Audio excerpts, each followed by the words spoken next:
second vehicle today that I was looking at, and I actually made me take a second look, was a TIIDA Saloon. Now, this is the Nissan TIIDA, and we came to the conclusion that not selling so many of the Nissan TIIDAs here, and I don't actually think they're making them anymore. What an unfortunate thing. The Saloon actually was looking okay. So it was, it was a 1.8 liter engine. So I thought, well, okay, that's pretty big. Big for a little car. That's what I thought. So it kind of looked nice, and it was, it was kind of weird because usually when you see those Nissan TIIDAs and other things, you kind of go hatchback. Yeah. And this one had a full little trunk. I thought, okay, cool. I mean, it was weird, but it was something I could see myself driving. Yeah, they're sort of dirt cheap as well. Yeah. Our neighbour had a red light ticket, so he had to get the, instead of sending it to the impound, put the tracker on and leave it on his drive for 30 days, or pay 3,000 dirhams. Right. He didn't want to pay 3,000 dirhams because he can rent it was a Mitsubishi Atrage for 1,000 dirhams a month. Wow. It's nothing, is it? No. Like 1,000 plus the VAT. So that's what he did. And he was like, you know what? 1.5 litre engine, it's okay. Does the job. He gets to and from his meetings as he needs to. He can still get the kids in the back if he needs to, because it's a saloon one.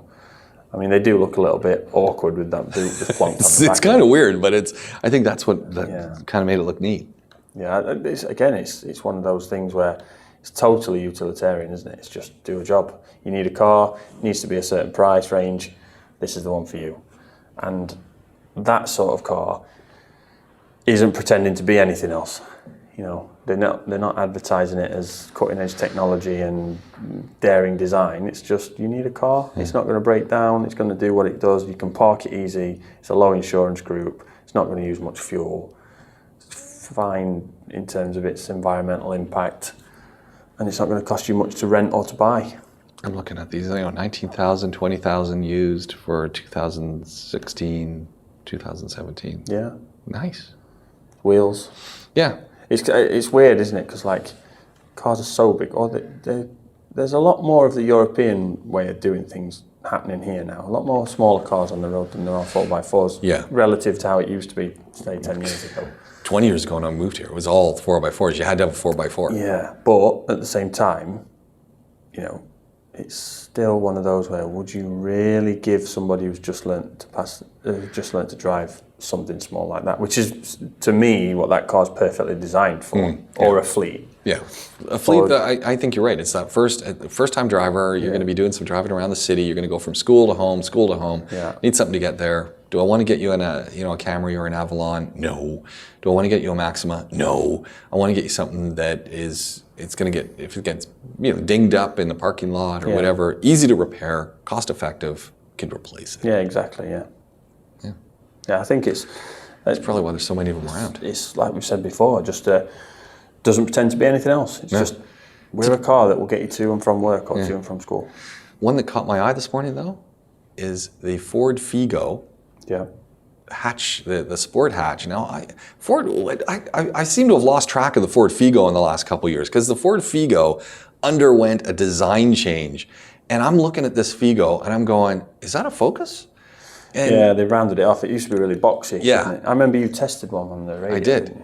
And it was that boxy thing. I loved it, though. I mean, it was spectacular. Now I'm looking at it, and it's not a bad thing, but it is a logical relative of the Focus, because it just looked like a small Focus to me. Yeah. And I'm just going, wow, that's sweet. What a wonderful looking machine. And it just shares so much of the design pedigree of that Focus. With the lines and everything. It's just really a small version of it. See the breed in it. Yeah. Right down to the grille. I mean, and it was really that hatchback bit where it sort of, the lines faded as it was coming off the back. And I just went, wow. Yeah, I don't think we get it that in the UK. We get the Fiesta in the UK. I don't think we get that. But you can get, I think I've seen a couple of Fiestas here. They maybe have been imported. Yeah, they don't see I don't think you sell them here. But again, I mean, you liked it when you had it, right? Yeah. Zips around town, no Yeah. problem. Parks really easily. And you're not always in the petrol station. Yeah, you use no fuel. That was the thing. And all the Ford stuff now, as with most of the European Focus vehicles, they're small engines, but they're turbocharged. Yeah. Plenty of power. You're getting as much power out of that 1.5 turbo as you would out of any muscle car from the 80s. Yeah. So it's, for sure. it's just the way things are going, and they now have started to make them look desirable, whereas before they were just people are going to buy it because of the cost rather than what it looks like. You know what I feel? I mean, they played around with the interior. There's one thing that I'm always surprised with cars. You get in. You ever use the 12-volt power outlet in a car? No. Why do they keep putting them in? Like, who is using those? Ridiculous. But every car I get into, and this Ford Fiesta, the Ford Vigo, I'm looking at the inside of it. It's got 2 USB ports right up, by the shifter. Great. And then it's got the 12-volt thing, which could be used as a lighter as well. But who's using those? Like, why are they even there anymore? Ridiculous. I don't get it. No, I don't get it. Nostalgia? And every single charger that you put in it blows the fuse. Yeah. Doesn't it? Yeah, every time. Yeah. Every time. Yeah, the amount of times, like, we'll do like a service on a car or whatever, and we'll say, we changed you the fuse for the 12-volt socket. Didn't know it wasn't working. Yeah. Because no one uses it. Because there's a USB port directly to put. All phone chargers come with the USB cable, right? Yeah. And that's originally what they were for. Yeah. Just phone charging, and people that used to use the old TomTom or Garmin sat navs that Right. Okay. Yeah. For sure. you plug them in. But Yeah. I mean, we were talking about the Passat, right? I remember having a Passat in at VW. I'd not been there very long, maybe 2006 it was, on the current model at that time. And there was a 240 volt inverter fitted in the back. As standard. Really? From the factory. Wow. In case you want to run a fridge off it in a Passat. Why? Or you can, if I suppose it's a Passat, you could technically use it as a car to be chauffeured in. You could blow dry your hair in the back, or Yes. but it. Yeah. Why? Why exactly? Why? I'm all about, obviously, everything like this will wirelessly charge with the cover on it, right? So I'm all about that, And I hired I think it was a Hyundai or a Kia when we were back in the UK a couple of years ago. And you just put your phone on the centre console, and it's rubber pad and it's sided so it doesn't slide around. It just charges wirelessly. Imagine, that's the life. Get on with it. Yeah. Do that. You know what? I was looking at this Figo today. You know what actually caught my attention above all things is, and I was starting to think about, okay, inexpensive car. Yeah. But it looked rich, and it didn't look cheap. So kind of fun, because no one wants to own an inexpensive car, and then you look at it and you just go, that's a cheap piece of steel that you got there. Yeah. And the first thing that caught my eye, because I was trying to figure out as I was driving beside it, and they probably thought I was a stalker, why is that car so attractive? And I realized it's the paint job, and I wonder if they hadn't put a couple extra coats of paint on it, because it just had a richer texture in the paint. And more luster. More luster. And I don't know, when you look at some of these very affordable cars and you look at the paint job, it's painted, but it doesn't have, it's not bold. It doesn't have luster. It really looks like they put 2 coats on. Yeah, the Figos used to be like grey or green or like just a flat blue or something, weren't they? They were never like a nice deep colour. And so they've done that. They've started to put the range on it. It's just like, wow, this is nice. I kind of like it. Yeah. So little things.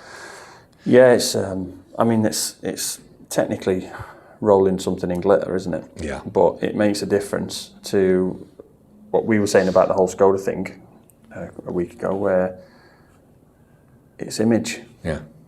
And Ford are in a good position because they don't have that necessarily. People know what they are, They make they do a GT40, which very few of us are ever going to be able to buy, and they do a silly Mustang, and then you can go and get one Hennessy if you want 1,000 horsepower out of it, or you can go right through from a Figo all the way through and get yourself an F-150. So people know what they do, and there's not that same, I don't want to drive a Ford. Yeah, there was that time where Ford was a little bit like an Alfa. This is 25, 30 years ago. Oh, FORD, fix or repair daily. Yeah. It's kind of, and I'm thinking that's Alfa Romeo, and but Ford's not like that now. Yeah, I think they've. There's a lot of partnership going on between Ford. There's Ford, Volvo, Mazda, Land Rover to a certain extent, all sort of doing similar things, working together. And I think some of the cars don't make any sense to me. I've got no, for no rhyme or reason. Like what? I don't understand. I don't understand the Ford Edge ST.